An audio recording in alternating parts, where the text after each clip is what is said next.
At ang huling bagay na hindi ko nag-anong mahalaga dahil nasa kanyang mga kamay ako. Tulad ng magaling ako, pare. Tulad ng si Kristo ay nasa akin.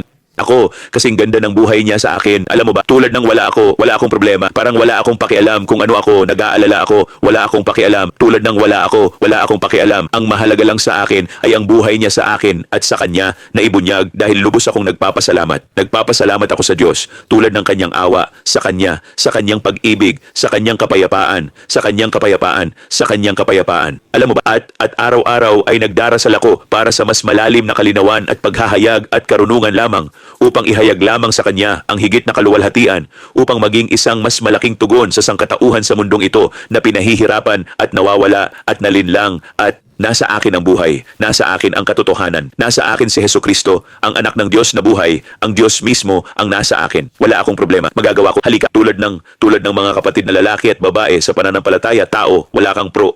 Tulad ng lahat tayo ay may mga pag-atake. Lahat tayo ay may problema. Tulad ng nagsasalita ba iyan ng mas malakas kaysa sa kung sino siya?